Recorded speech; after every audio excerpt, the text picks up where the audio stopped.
India news Rajasthan देख रहे हैं आप और मैं हूं आपके साथ आयुषी शेखावत। चलिए पहले देश में कोरोना के क्या आंकड़े हैं उन पर नजर डाल लेते हैं। तो ग्राफिक्स के जरिए यहां पर आपको कोरोना की अपडेट दे रहे हैं। देश में पिछले 24 घंटे में 2,55,800 से ज्यादा मरीज सामने आए, तो वहीं एक दिन में 2,67,000 से ज्यादा केस। 24 घंटे में 614 मरीजों ने जान गंवाई, तो वहीं एक्टिव मामलों की संख्या 22.36 लाख के पार जा चुकी है। अब तक 3.70 करोड़ से ज्यादा मृतकों का कुल आंकड़ा जो है वो 4,90,000 के पार पहुंच चुका है। तो वहीं वैक्सीनेशन का कुल आंकड़ा 162 करोड़। कल के मुकाबले 50,190 कम मामले सामने आए हैं। तो देश की कोरोना अपडेट यहां पर आपके सामने। एक दिन में 2,67,753 मरीज ठीक हुए हैं। कोरोना की अपडेट यहां पर आपको दे रहे हैं। पूरे देश का यह आंकड़ा पिछले 24 घंटे में 2,55,800 से ज्यादा नए केस सामने आए हैं। चलिए तो यहीं आपको प्रदेश में कोरोना के क्या आंकड़े चल रहे हैं वो भी दिखा देते हैं, वहां पर नजर डालते हैं। प्रदेश में पिछले 24 घंटे में 9,480 नए केस सामने आए, तो वहीं एक दिन में 23 मरीजों ने जान गंवाई है। ऐसे में 24 घंटे में 9,300 से ज्यादा मरीज रिकवर भी हुए हैं। तो संक्रमितों का आंकड़ा 11 लाख के पार पहुंच चुका है। मृतकों का कुल आंकड़ा हुआ है 9,118। तो वहीं अब तक 10,36,000 से ज्यादा मरीज ठीक भी हुए हैं। एक्टिव मरीजों की बात कर ले तो उनका आंकड़ा 93,000 के पार पहुंच चुका है। जयपुर में 2,424 नए मामले सामने आए हैं। प्रदेश की ये अपडेट कोरोना की हम आपको दे रहे हैं। एक दिन में 23 मरीजों ने जान गंवा दी है। प्रदेश की बात यहां पर कर रहे हैं। पिछले 24 घंटे में 9,480 नए केस सामने आए हैं, तो वहीं 23 मरीजों को जान गंवानी पड़ी। 24 घंटे में 9,397 मरीज जहां ठीक हुए हैं, तो वहीं संक्रमितों का आंकड़ा 11.39 लाख के पार। मृतकों का कुल आंकड़ा 9,118। तो वहीं अब तक 10,36,000 से ज्यादा मरीज ठीक भी हुए हैं। एक्टिव मरीजों की बात कर लेते हैं, उनका आंकड़ा 93,000 के पार।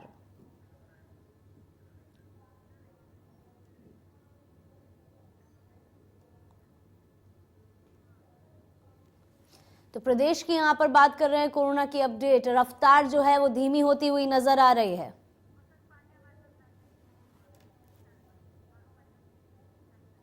और इसी खबर पर ज्यादा जानकारी के साथ हमारे सहयोगी बसंत पांडे हमारे साथ जुड़ चुके हैं। आइए उनका रुख करते हैं। बसंत, देखिए कोरोना की जो रफ्तार है वो धीमी होती हुई नजर आ रही है। उसके बावजूद अगर आंकड़ों की बात कर ले तो करीब 23 लोगों को जान गंवानी पड़ी है। कैसा नजारा वहां पर देखने को मिल रहा है? कितने लोग अभी भी सावधान नहीं हुए हैं, मास्क नहीं पहन रहे हैं, प्रोटोकॉल की पालना नहीं कर रहे हैं? देखिए, हालांकि बीते 24 घंटे में जो आंकड़े हैं प्रदेश के वो 10,000 से कम जरूर हुए हैं, लेकिन जो मौत का आंकड़ा है वो लगातार बढ़ता जा रहा है। बीते 24 घंटे में 23 मरीजों की मौत हुई है और राजधानी में भी हालांकि कह सकते हैं कि जो पॉजिटिव का आंकड़ा है वो कम हुआ है। 2,424 मरीज निकलकर सामने आए हैं। एक्टिव केसों की संख्या 93,000 के पार पहुंच गई है। अब जिस तरह आंकड़े बढ़ रहे हैं और स्थिति बिगड़ती जा रही है, जरूरत है आम जनता को जागरूक होने की, लेकिन कह सकते हैं कि आम जनता अभी भी जागरूक नहीं है।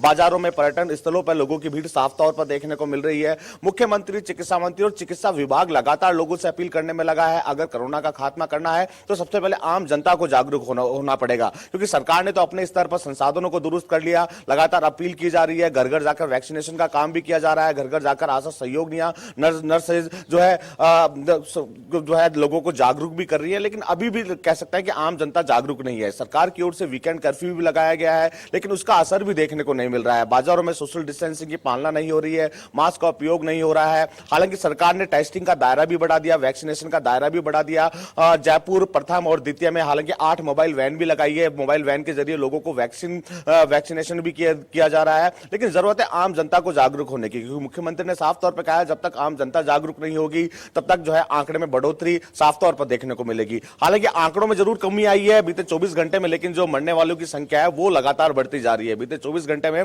23 मरीजों की मौत हुई है। निश्चित तौर पर सरकार की चिंताएं बढ़ना लाजमी है, लेकिन सरकार अपने स्तर पर तो प्रयास करने में लगी है, लेकिन जरूरत है आम जनता को समझने की। जी बिल्कुल बसंत, जिस तरह से आपने बताया आम जनता को यहाँ पर समझने की जरूरत है, उनको खुद का ख्याल खुद ही रखना पड़ेगा, ये बात बिल्कुल जायज है। लेकिन अगर यहाँ पर आंकड़ों की बात कर ले तो संक्रमितों के जो आंकड़े हैं वो कम होते हुए नजर आए। कि क्या इसको माना जा सकता है कि जो तीसरी लहर है उसका ज्यादा प्रभाव नहीं पड़ा, या तीसरी लहर खत्म होती हुई नजर आ रही है? देखिए, हालांकि जिन लोगों के पहली और दूसरी लहर में जिस तरह का मंजर देखने को मिला था, अस्पतालों में बेड नहीं मिल रहे थे, लेकिन जिस तरह सरकार की ओर से वैक्सीनेशन का दायरा बढ़ाया गया, वैक्सीनेशन का दायरा बढ़ाने के बाद कह सकते हैं कि अधिकतर लोगों के वैक्सीन लग गई। अब वैक्सीन लगने के बाद भी अगर कोरोना हो रहा है तो मरीज 2 से 3 दिन में सही हो जा रहा है और घर पे ही अपने आप को आइसोलेट कर रहा है। तो ऐसे में कह सकते हैं कि अब जो पहली और दूसरी लहर में जिस तरह अस्पतालों की स्थिति देखने को मिली थी, पूरी तरह से बिगड़ गई थी, लेकिन अब तीसरी लहर की दस्तक में हालांकि स्थिति अभी भी अस्पतालों की सही है। वक्त रहते सरकार की ओर से जो है संसाधनों को दुरुस्त कर लिया गया, क्योंकि विशेषज्ञों ने कहा था कि राजस्थान में अगर तीसरी लहर आएगी तो एक बड़ा विस्फोट देखने को मिलेगा, लेकिन वक्त रहते संसाधनों को दुरुस्त कर लिया गया। पहले दूसरी लहर में जिस तरह ऑक्सीजन की कमी आई थी, लेकिन अब सरकार की ओर से अस्पतालों में ऑक्सीजन प्लांट लगा दिए गए, अतिरिक्त डॉक्टरों की टीम लगाई गई, नर्सेज की टीम लगाई गई, ताकि अगर विस्फोट होता है और महामारी फैलती है, अस्पतालों में किसी तरह की कमी ना हो, इसको देखते हुए अतिरिक्त बेड भी हालांकि अस्पताल में लगाए गए। अभी जो मरीज है उनको RUHS में एडमिट किया जा रहा है, जहां पर एक अलग से वार्ड तैयार किया गया है, आईसीयू वार्ड भी वहां तैयार किया गया है, वहां पर मरीजों को रखा जा रहा है, क्योंकि सरकार का तर्क है कि अभी जो संक्रमितों का आंकड़ा है वो बढ़ रहा है, लेकिन जो संक्रमित आ रहे हैं वो अपने आप को घर पे ही आइसोलेट कर रहे हैं, और जो निकलकर जो गंभीर हालत में आ रहे हैं उनको सीधे RUHS ले जाया जा रहा है। तो कह सकते हैं सरकार ने अपने स्तर पर पूरी तैयारियां कर रखी है। हालांकि आंकड़े जरूर बढ़ रहे हैं, लेकिन अधिकतर केस ऐसे हैं जो अपने आप को घर पे आइसोलेट करने में लगे हैं। जी बिल्कुल बसंत, ऐसे में अगर हम ओमिक्रॉन वेरिएंट की बात कर ले तो उसकी किस तरह से दस्तक यहाँ पर देखने को मिली है प्रदेश में, किस तरह से ओमिक्रॉन से लड़ते हुए नजर आए हैं लोग?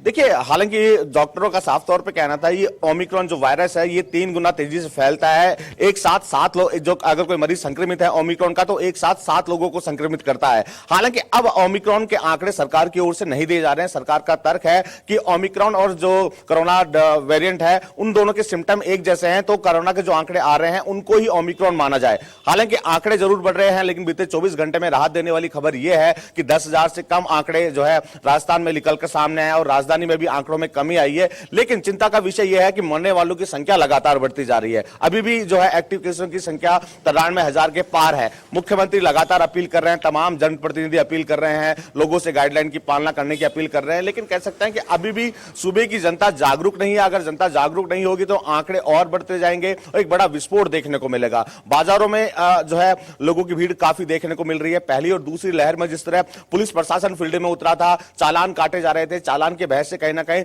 लोग गाइडलाइन की पालना कर रहे थे, लेकिन अब जिस तरह हालात बने हुए हैं बाजारों में, जरूरत है पुलिस प्रशासन को फील्ड में उतरने की। अगर पुलिस प्रशासन फील्ड में उतरेगा, लोगों के चालान काटेगा, जो अनावश्यक रूप से जो है सोशल डिस्टेंसिंग की पालना नहीं कर रहे हैं उनके चालान काटेगा, तो भय के चलते भी कह सकते हैं कि लोग कोरोना गाइडलाइन की पालना करेंगे। जी बिल्कुल बसंत, हमारे साथ जुड़ने के लिए और तमाम जानकारी साझा करने के लिए आपका धन्यवाद।